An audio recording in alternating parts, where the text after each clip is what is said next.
All right, so my name is Megan Caruso, and I'm going to be moderating today's session. I am a current graduate student at George Mason in the Department of Environmental Science and Policy.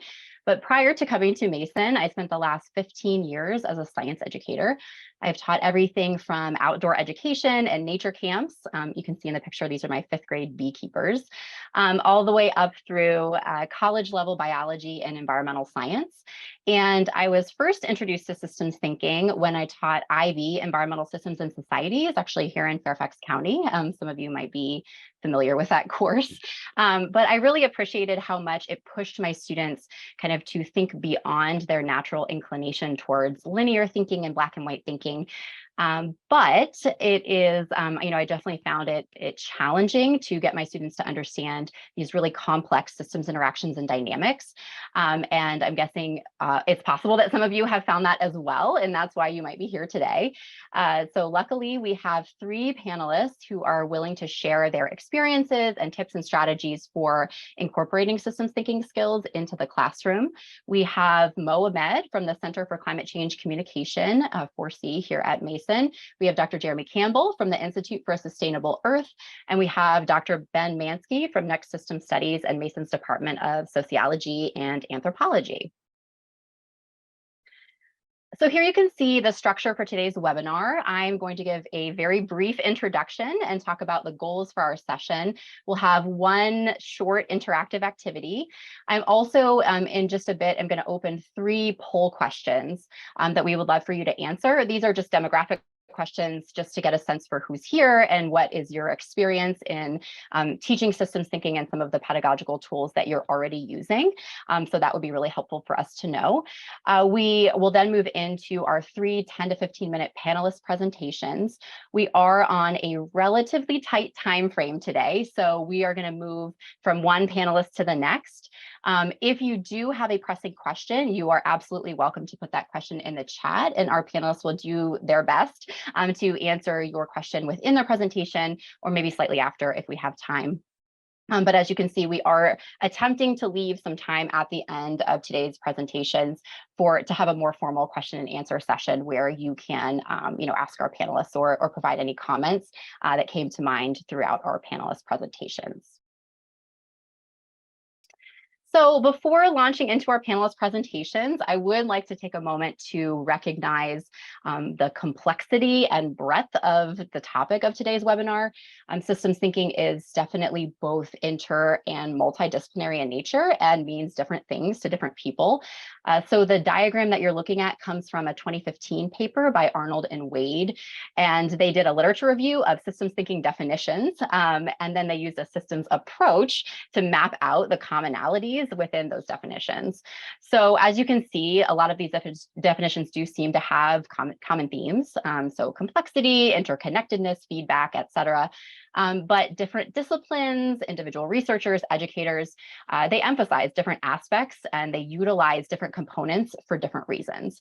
So the goal of today's webinar is definitely not to deal comprehensively with the huge topic that is systems thinking, but just to provide a snapshot of 3 very different ways that this approach can be used to provide benefit to students when you incorporate them into your curricula. Okay, so we're going to take a moment and I would like to hear from all of you. So I first want to say, if technology is not your thing, you definitely do not have to participate. But if you would like to, the question is, what benefit does systems thinking approach provide your students? So if especially for those in the audience who do have some knowledge and background in using systems approach with your students, I think that would be really helpful to hear what are some of those positive outcomes that you've seen in using this type of approach, especially for people in the audience who are maybe new to this space. So there's 2 ways that you can do this. You can type the part on the top. You can type that directly into a browser, either on your phone or on the website. And then you can also text it. So if you're going to text it, you can put that number 22333 in the space where you would type a phone number. And then in the body of the text, you type that code and your response. So it is going to create a word cloud. So if your response could be kind of like a word or a short phrase, that would probably do better in the word cloud than thinking about like long paragraphs of text. So go ahead and we'll just take a minute or two to see what you come up with.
All right, very cool. I don't want to cut you off because I think this is great, but I love that holistic is kind of the top word there. I think that really gets at taking a step back from the weeds and looking at the big picture of how things work together. I think that's really beneficial. And again, thinking back to my days as a high school teacher, it's really easy to get lost in those details and those weeds. But taking a step back and looking at how everything is interconnected, I think it's such an important piece of looking at problems and also designing solutions. So I think that's great.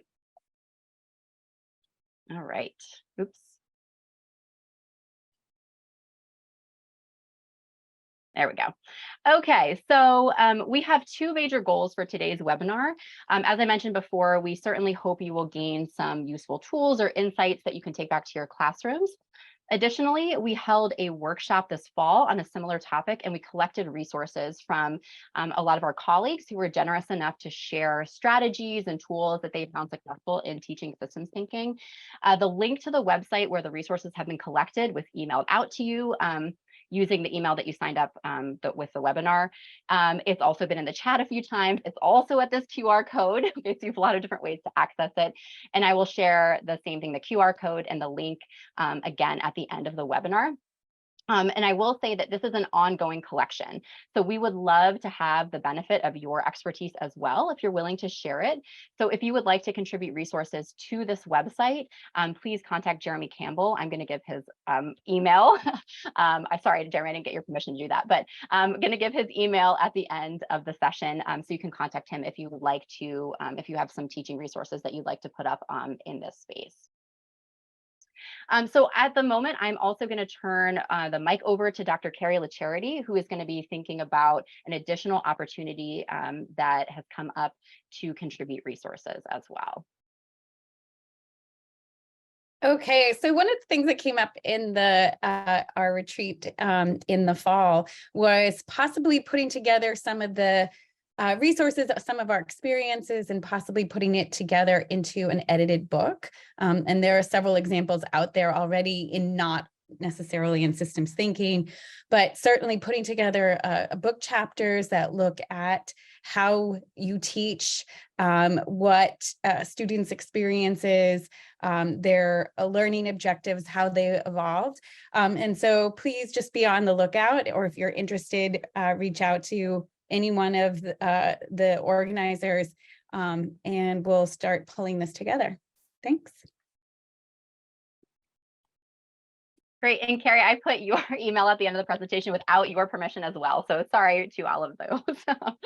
All right. So next, we're going to move into our panelist presentations. Here we go. So first up, we'll have Mo Ahmed, who's going to be giving a talk entitled Growing Systems Thinkers, Enhancing Environmental Education with Net Logo Modeling. And then we're going to have Dr. Jeremy Campbell speaking about community engagement through a systems thinking lens. And then finally, we'll have Dr. Ben Mansky, who will discuss next systems studies. So Mo Ahmed is the operations manager at the Center for Climate Change Communication, or 4C, with over 10 years of experience in research administration, project management, and human resources. Currently, he is also pursuing his PhD in the Earth Systems and Geoinformation Sciences program. Mo brings a strong sense of professionalism and dedication to his work, and he is committed to promoting social justice and civic engagement outside of work. Mo earned his MS in Environmental Science and Policy from George Mason University, and he continues to demonstrate a passion for creating positive change in the world. Take it over, Mo. Megan, appreciate it. And thank you to the rest of the team for inviting me to this webinar. So hello, Mo Ahmed. I'm excited to share this presentation with you and provide some insight on more of the practical element of systems thinking through using simple softwares and environments for agent-based simulations.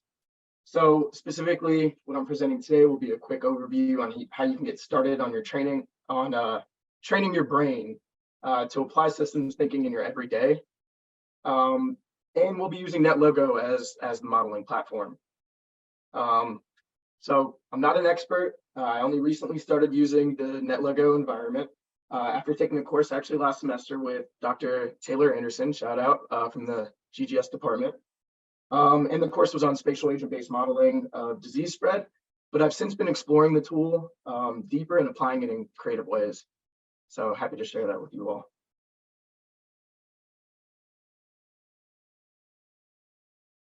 So here I'd like to highlight the differences of these key terms in this presentation. So systems thinking has many definitions. But ultimately, it's a way of thinking or an approach to problem solving. So everything is part of a system. There are systems all around us. And to solve the wicked problems of today, we need to train and adopt this way of thinking to find ways to implement it as a practical tool. 2, agent-based modeling is a modeling technique. There are other systems thinking techniques, but the one we'll be focused on today is used to simulate the behavior of individual agents, defined mostly as the most elemental or atomic structure of a system, and their interactions with other agents in their environment. And then 3, NetLogo is an open source software, so a tool for deploying agent-based models and other simulations to help explore systems and nurture systems thinkers.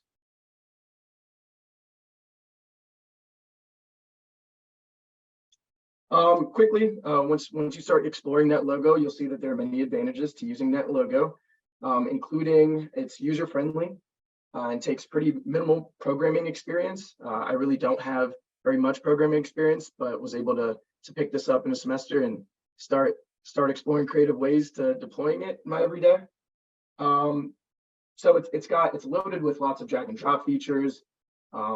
It's got a huge library of pre-built models that you can kind of customize as starting points for building more complex models. Plus lots of tutorials and resources to get new users started quickly and efficiently. There is a large community of users that contribute to the development of this platform, so pretty strong. And most importantly, since there are lots of barriers to field work that especially disproportionately affect minority communities, having this free open source software with low computing requirements makes it accessible and inclusive.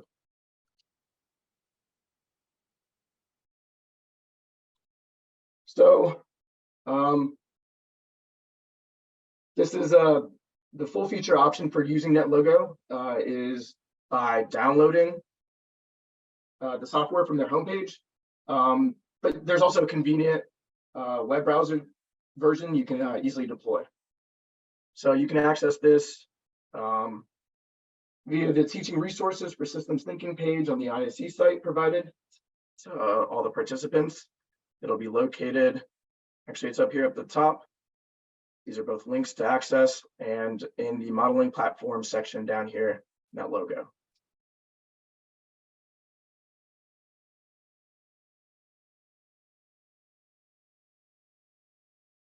All right, so basic intro to the NetLogo environment. Recall that we mentioned, I mentioned earlier, ABMs are used to simulate behavior of individual agents and their interactions with one another and their environment. So NetLogo has built-in elements that allow us to develop these ABM models. And those elements include turtles, so representing the agents. The agents here are trees, deer, and squirrels. So you can see this on this diagram over here. Patches representing the environment or boundary that our agents interact in. Rules that define the elements and their interactions. For example, in this simple model, we have trees that remain stationary and deer and squirrels that move randomly to patches. Plus, we have a user-defined interactions with the model. So here we use a slider to change the number of trees in our simulated world. You also see that there's a ticker counter up top representing time, as well as the setup and go functions for first initializing the world. This usually starts off as a blank screen. So you initialize the world, and then your go runs the model.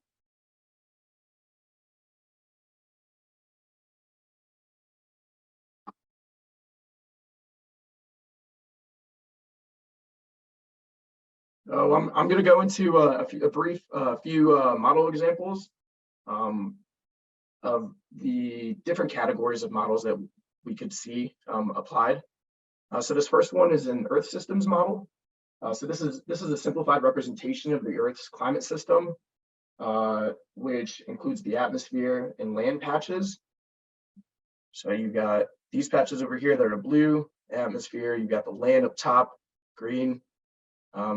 Kind of space up top, and you'll see the Earth's surface temperature over here. And then we've got the agents in this model, which are sunlight. You'll see sunlight rays, infrared radiation. See if I can put it out in here. It'll be a red ray kind of bouncing back. You'll see heat energy. So that's these bouncing little agents down here in the surface. And carbon dioxide, all these little molecules bouncing around. So this model uses a set of equations to represent the flow of energy and matter between these different components of the system. So let's run the model, see what it does. So we'll be using the web version, but again, all these libraries are also found and are full featured in the software download as well. You can explore all the models in this model library dropdown. Have fun with it. So you'll see that the patch world initializes just as a black patch. We'll set it up. We can also parameterize it first. So if we wanted a stronger sun brightness or more of an albedo, less, we can add clouds. We can remove clouds. We can add CO2, so you can really parameterize this whole thing and then let it run. So over here, we'll see that the albedo effect is bouncing back the sun rays. Some are reaching the surface temperature, heating up, and we'll see temperatures gradually rise in our monitor. So for each one of these models, we have a command center that helps interact with the model, the NetLogo code that breaks down the definition of what the agents are, how the patches and how all of these variables interact. And you can see it's not too long of a code, I think about 200 lines. And then the model info, which breaks it down. What is it? How it works? How to use it, things to notice, and also gives you some prompts for things to try. And how some ideas on extending this model. All right, I'm going to run through some of the other ones very quickly. So here's another one, the biological ecological system example. So this model is the classic predation example between wolves and sheep. The patches are grass patches that the agent sheeps gain energy from. And the sheep and wolves are turtle agents that interact with the environment. So sheep gain energy from these patches, from these grass patches, and the wolves gain energy from the sheep. So let's run it.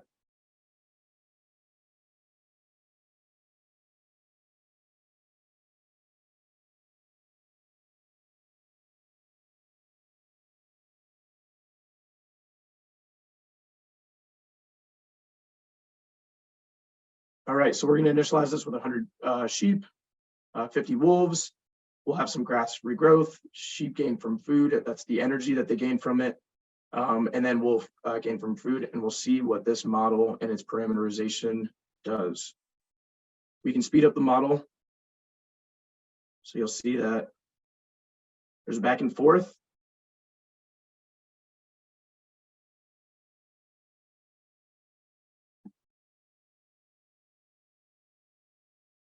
And all of these outputs you can export and analyze into Excel or whatever statistical software package you're used to using. All right, so we've got a socio-ecological system.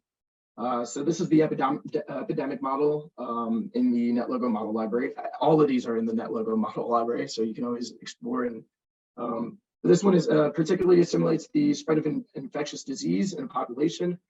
We initialize it with a certain number of people turtles here, and parameterize the infection chance, the recovery chance, and average recovery time.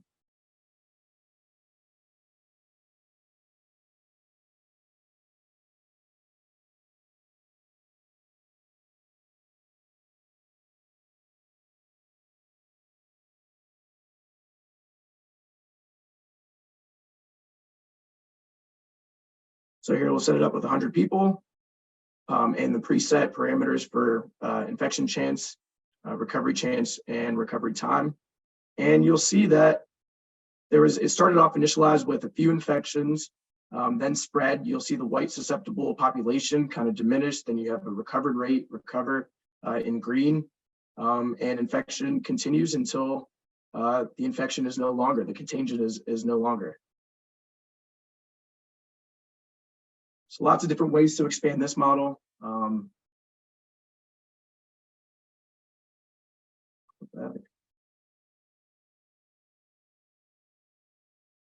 the last one I'd like to show as an example here are social system models. So in this model, there are two types of turtles, orange and blue turtles. They're equal number. There's an equal number of them, and we can control the total density of their population. And they want to move around, but they have a preference about who they want to live around. And we can change that to understand sort of the effects of their preferences on segregation. We can control this parameter called percent similar wanted, which is the turtle's preference of the percent of neighbors that they want to live next to that are similar to them. So if it's set at 30, each blue turtle wants 30% of their neighbors to be blue. And this is how we can understand the connection between what a turtle wants for its own personal life and how the social structure creates segregation. So last parameter here, actually the programmer, the program also has a parameter called percent unhappy. And that's how many turtles are happy. And if they're happy, then they're happy if they get what they want. So if they want 30% of their neighbors to be similar, then they'll be happy if they hit 30% or more. So let's run this.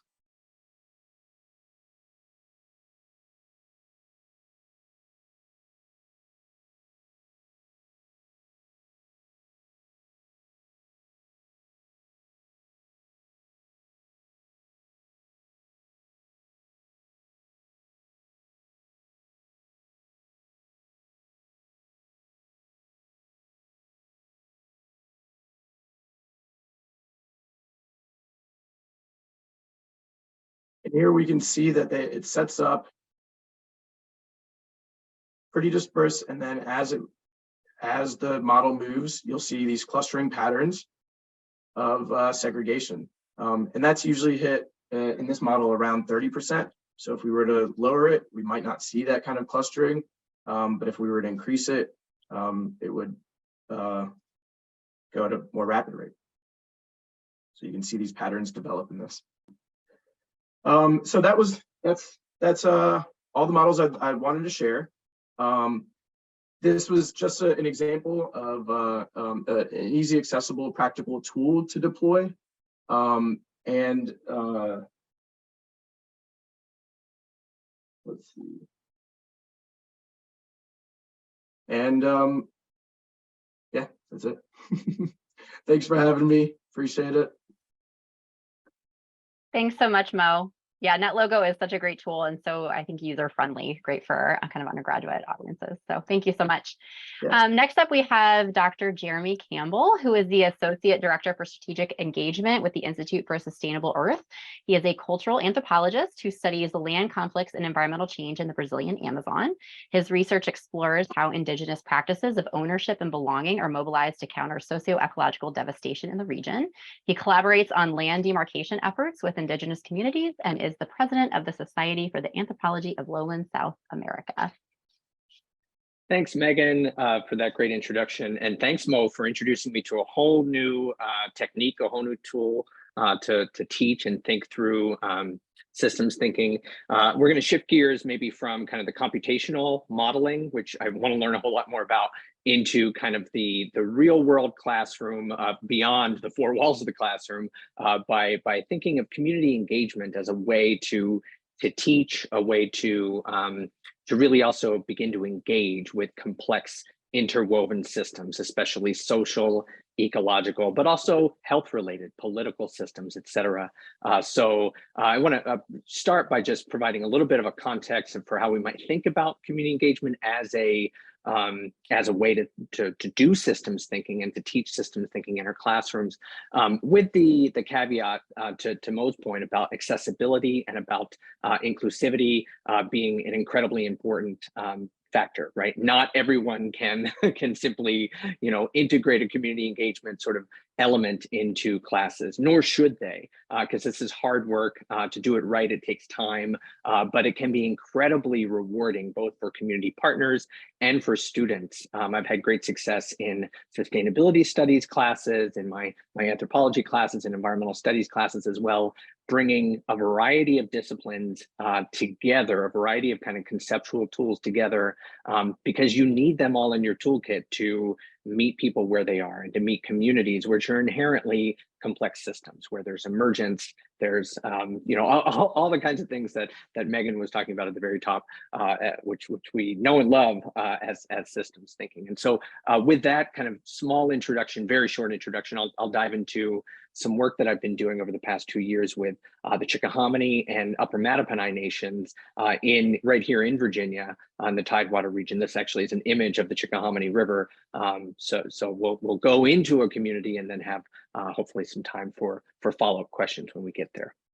So many of you are probably familiar with the work of Leyla Akuroglu, sort of a systems thinking theorist. And I really love this image, which breaks down or presents really some of the advantages, some of the concepts that I think are part and parcel of the systems thinking toolbox, and really nicely contrast them with kind of the more traditional, perhaps, way of thinking about critical thinking or just meeting the world, the way that many of our students meet the world, right? So we emphasize, of course, interconnectedness. We emphasize circularity and recursivity in systems, that properties are emergent. There are behaviors and properties and phenomena that emerge at a certain level of complexity that you don't see at smaller levels, at the level of those turtles, individual turtles, for example, to go back to Mo's modeling. We emphasize wholes and holism that came out in the word cloud. you all get A's for today. Synthesis, relationships, and then I think as well sustainability. I think that's one of the throughputs of systems thinking, is that we're interested in thinking about systemic behavior because we're also, I think, ethically and politically kind of committed to, or this approach commits one to wanting to sustain the thriving life on Earth, right? As opposed to some systems that end up jeopardizing that, right? So it's one of those values and one of those concepts that we use as well. When we take a community engagement, and again, communities are inherently complex, but I think when we begin to approach systems thinking and approach understanding systems, recognizing those components of recursivity and emergence through a community engagement lens, it's helpful to kind of expand upon Akeroglu's key tenets of systems thinking. And so I want to put a shout out there to my colleague, Dr. Julie Owen in George Mason School of Integrative Studies, who I've collaborated with and thought a lot about, learned a lot from when it comes to community engagement. And I won't read all these, but I think this is a kind of useful expansion when you think about, okay, how am I going to get my students to think about emergent phenomenon, right? The behavior that emerges over time with those turtles, with those sheep and patches and wolves. It's this principle of self-organization, right? And that a system, will start to exhibit certain kinds of tendencies and behaviors without new inputs, right? And communities are like that, right? Communities in some way, right? So, and there's 2 centuries of social theory that can speak to this at great levels of complexity, but we're a self-organizing species, right? And people come together, we're social, and things kind of work themselves out. Now, of course, we can stop and say, hey, that's not a just system, and let's actually sort of, put some parameters in to change that system. And I don't want to steal Ben's thunder. Ben's going to probably take us down that road a little bit to come.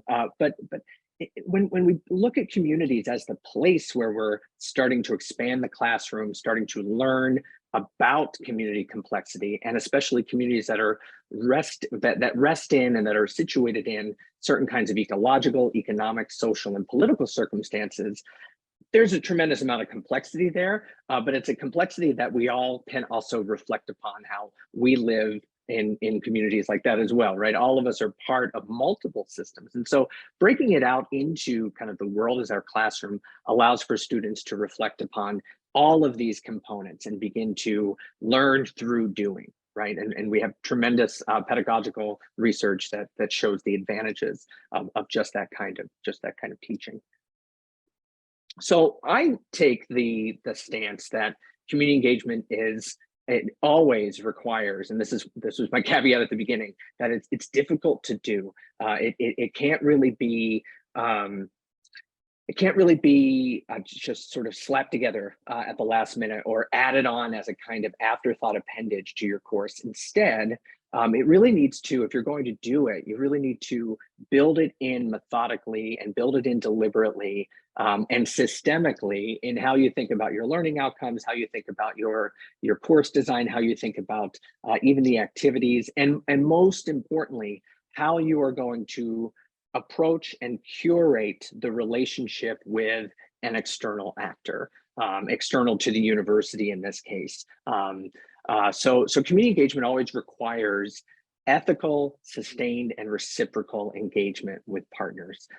One of the big complaints, because I deal with external partners for the university all the time, one of the big regrets or complaints that I often hear is that we tend to think in academic circles in the 15-week time cycle, right, of like the semester, and we may train up students to do incredible work, and they may actually do something really great with a community partner. But then at the end of it, the community partner still has their calendar to deal with, their day life to deal with, or daily life to deal with, and their tasks. And if there's another semester of students, it's a whole new crop of students. And so it's often easy to see what our students gain from community engagement through real world experience and things to put on the resume, et cetera. It's often harder to see what our partners might gain. And so that's I think something to be cognizant of. It's something to be deliberate about. But if you get it right, community engagement can really be a win-win for partners and for students. And it allows for differently situated people from their own perspectives to begin to reflect on and then intervene in a variety of systems. And so real quick, I only have about 3 or 4 minutes left. I want to talk about this example that I mentioned at the top, the Indigenous Environmental Mapping and Resilience Planning Project that it's been my pleasure and honor to work with the Chickahominy and Upper Mattaponi nations of Virginia to work on. This has involved graduate students and undergraduate students really working to understand and then take the lead from tribal authorities on tribal projects. And what students can do is kind of lend some of our research and maybe technical capacity at the university, but always at the sort of leadership of our community partners, right? So just real quick to give you sort of a sense of that, here is a map of Chickahominy tribal lands used with permission from Tribal Council Chief and Environmental Director. The vast majority of these lands that are shown in red here have been recently reacquired by the tribe. All of the land you see, the farmland, the forest, et cetera, is traditional Chickahominy land that's been inhabited since time immemorial. But the red parts are parts that are slowly being reacquired through partnerships, very complex economic, cultural, and social partnerships with donors, with conservation organizations, with the state, with the federal government.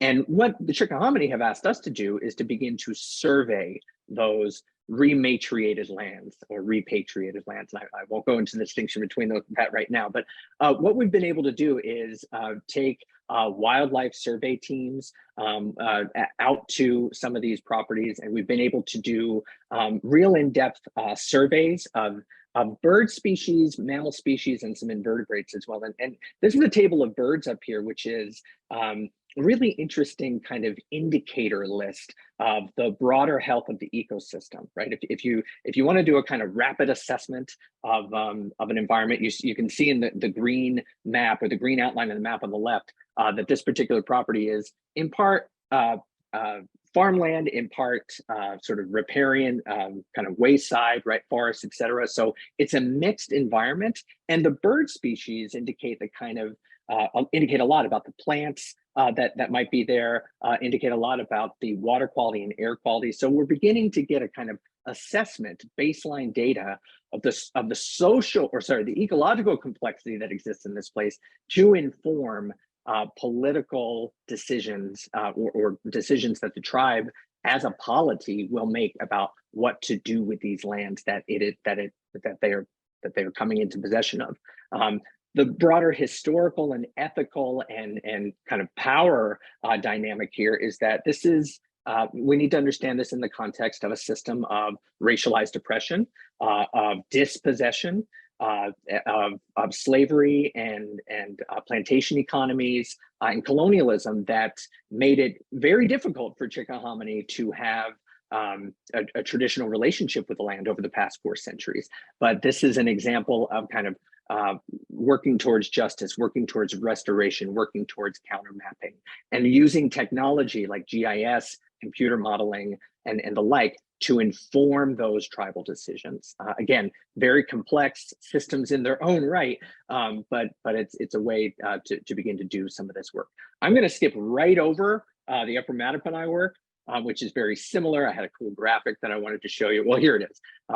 You'll see some of the GIS work that our students have been doing, which is able to show histories of environmental injustices in Upper Mattaponi land, like the siting of point source toxins and other kinds of facilities. And again, this is part of building up that knowledge base, which can then inform tribal decision-making and begin to work towards something like environmental justice, something like reconciliation locally and more broadly. So to conclude, this one example, which I've been able to kind of work with, introduces a variety of different kinds of systems to be understood, to be analyzed, and then to be intervened in for our students. One kind of network of systems would be socio-ecological systems, right? What bird species can tell us about the overall ecological health, which of course the place has been impacted by human decisions, right? The impact of development, permitting decisions, building of pollution facilities, all these sorts of things are being cracked open and seen in a historical and social kind of context. And then, of course, that context is shot through with legacies of systemic racism and efforts to overcome dispossession, the digital divide, et cetera. So really, really kind of exciting kind of overlaps and multidisciplinarity here.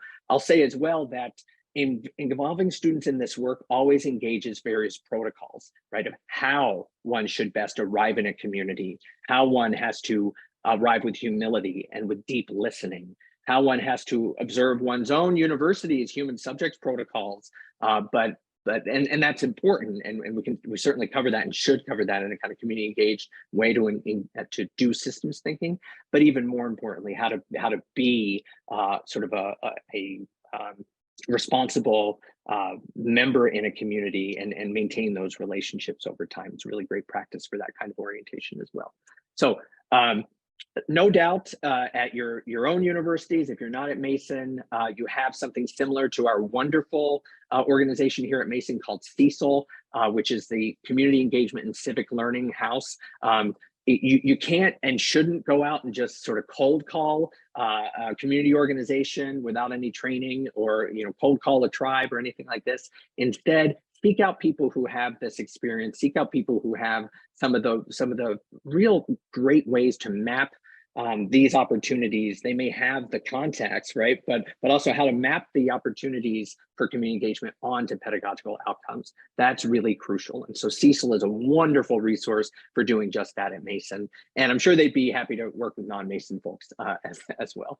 All right, thank you so much. Sorry, I took a little bit more time than I should have, but I'll pass the word back to Megan. No, you're great, Jeremy. Thank you so much. Just a quick note before I move into Dr. Ben Mansky's bio. The poll that I mentioned should have just launched. So at some point between now and the end of the webinar, if you could just let us know, again, who you are, the type of experience you've had, that would be really helpful just for our information. So Dr. Ben Mansky is a faculty member in Mason's Department of Sociology and Anthropology. He is also the director of Next System Studies and its associated Democratizing NOVA project at Mason Center for Social Science Research. He studies the participation of ordinary people in the deliberate constitution of their societies. His work takes in social movements, law, politics, climate and ecology, and the corporation, focusing on democracy, democratization, and constitutionalism. It's a real pleasure to spend a little bit of time with everybody this Friday morning. You're all able to hear me? I just want to confirm that. Okay, excellent. So you'll soon find out what we're breaking free from as I go into this short talk. Let me just advance here. I have a little agenda to share with everybody. So I'll just say something briefly about Next System Studies. I'll talk a little bit about the Next System Fellows Program, which is the sort of core of our pedagogy here. Address some of the pedagogical challenges that have come up in building this program, describe the movement-centered approach that we've been taking to our teaching, and then just name some other approaches that have come in as well. That sound good? Yeah, okay, I'm looking for a thumbs up. I see them. Okay, so first of all, just to let you know, Next System Studies was established under 2 years ago here at George Mason University as a model program and also a center for building a field. We emphasize studying the relationships between systemic crises, systemic movements, next system design, and system change. And the images that I have here at the top right are from the Democratizing NOVA Summit, which took place on Earth Day, April 22nd last year, and then from the Next System Studies workshop on the promise of Next System Studies that we just hosted a couple weeks ago at our Arlington campus. And those sort of represent again, building the model program here in Northern Virginia, and also our efforts to build internationally a new field. Next System Studies is really should be thought of as an outgrowth of a project called the Next System Project, which was started by the Democracy Collaborative. One of the co-chairs of the Next System Project has been Gus Speth, who is known to many of you, I'm sure. And the Next System project's goal, beginning in 2014, 2015, was to put the so-called Next System question before as many people as possible at all levels of society. And that question really is the question of what kind of political economy it is that we wish to move towards. What kind of way of reorganizing the world system could produce the kinds of outcomes that we most desire. And it's predicated, posing that question is predicated on the assumption that a next system is coming, that we are in a period of transition. There will be a new equilibrium, to borrow from our friends in economics and other fields. And so, the job of lots of actors in society, including academics and scholars, is to engage with that, right? So here, from the materials that I shared prior to the webinar, is a question that Gus poses. He asks, how do we distinguish system changing initiatives from reforms that seek social betterment within the current system? We need a basis for knowing what initiatives are truly transformative and not merely transactional. So this is a challenge for those of us who are engaged in trying to build something we're calling Next System Studies here at Mason and elsewhere. And I give lots of other talks about Next System Studies. I'm not going to get into all kinds of other interesting questions. I'm really going to focus on our topic here today. So I guess I do have one more slide here. We're doing the kinds of things you might expect that you would do if you're building a model program. We have 3 engaged research projects. We're emphasizing curriculum and teaching. We have guest speakers, Next System Speaker Series, visiting scholars, and so on. And that's work that's been ongoing here at Mason. Okay. So moving forward, one part of our work has involved developing new classes, new offerings, bringing on certificates, a minor, and this is all started with a pilot course and then a pilot program that's part of the Arlington Fellows Program at the Arlington campus, which is now Mason Square.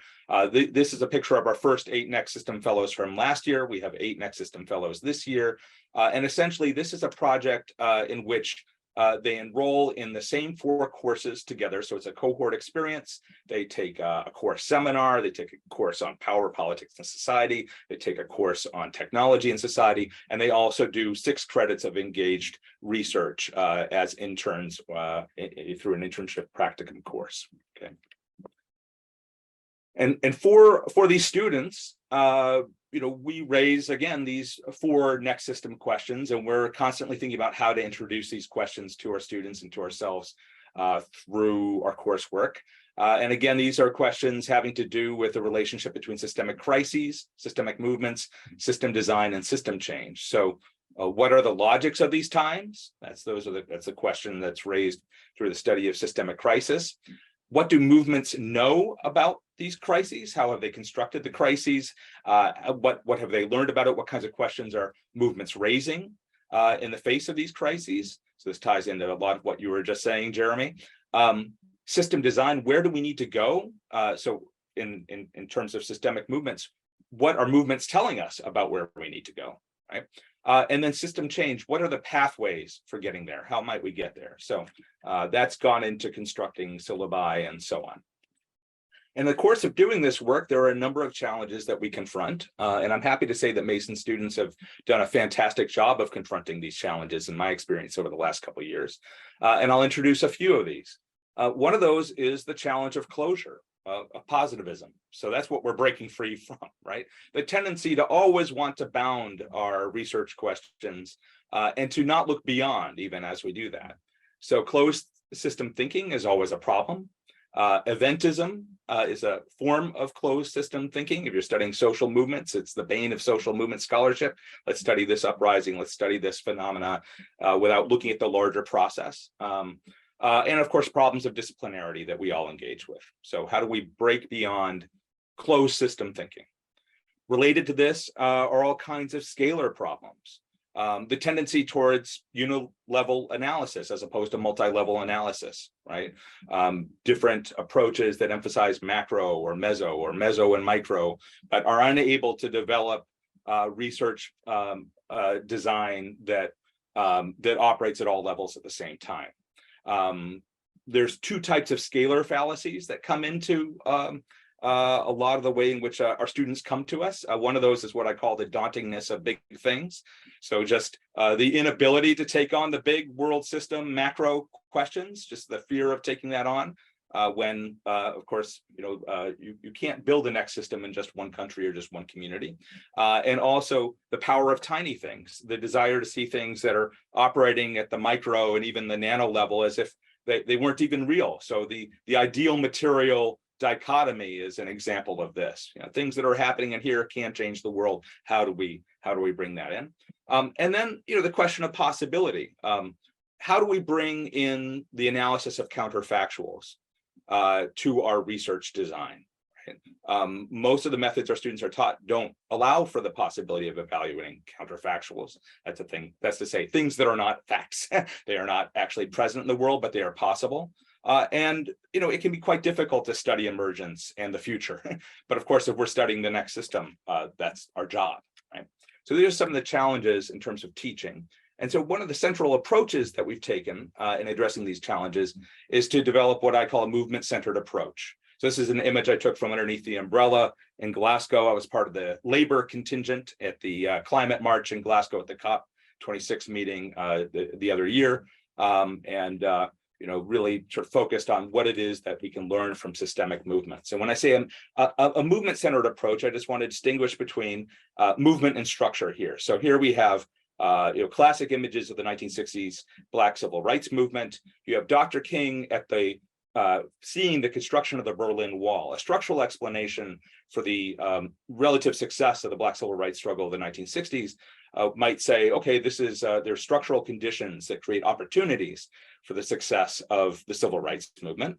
The United States was engaged in a Cold War with the Soviet Union, and that created opportunities. But a movement-centered approach would look at Dr. King and Rosa Parks and Pete Seeger and others you see in that picture meeting at the Highlander Center and interrogate how they understood the system and how they developed strategies for system change, right? So that's what we're talking about in terms of a movement-centered approach.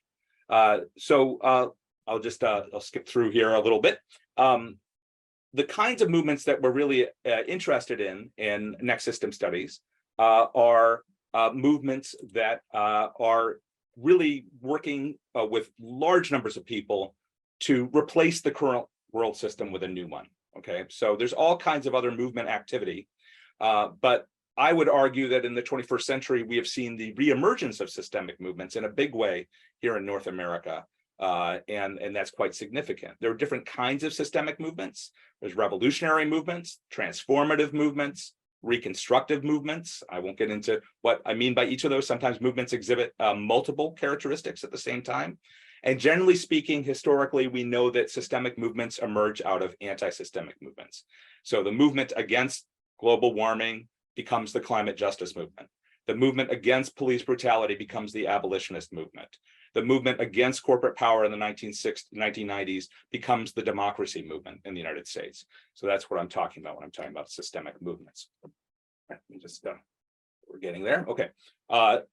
In next system studies at Mason, we're directly engaged with social movement organizations, community organizations, institutions that are part of larger systemic movements to change the constitutions, not only of the United States, but globally, take on questions of global governance, movements that are working to democratize the economy, build a solidarity economy, movements that are working to build community wealth, movements that are working to put the municipality and local democracy and community power at the center of global politics, right? So their work comes into our classroom. The practitioners come into our classroom, their work comes in, their writing, and that's really who our students have been engaged with. A few other approaches here. I'm obviously just giving you a glimpse. This is my last slide here. In our coursework, we emphasize the philosophy of science. So these are not methods courses, but we still read Roy Bhaskar and Gorski and others, particularly critical realism. They're taking on the closed system problem is something critical realism has dealt with. We engage students in building the field. So we take on the question of what it means to build a new field of study collectively. We introduce appropriate methods, so engaged research, certainly, Also configurational analysis, which is particularly good for studying counterfactuals, and also solidarity practice, recognizing that we have capital and labor to offer. And so we're not merely researchers, but we are also members of the community. So I'll stop there. I look forward to our discussion and to continuing this. All right, thank you so much. So we do not have a ton of time for kind of a formal Q&A session. However, if people do have questions or comments, you are absolutely welcome to put them in the chat as we kind of wrap up. So just a couple reminders. I'm waiting for my screen. Loading. A couple of reminders, the poll is open. So before you leave, if you could fill out the poll just to kind of see again who was here today and what some of your experiences are.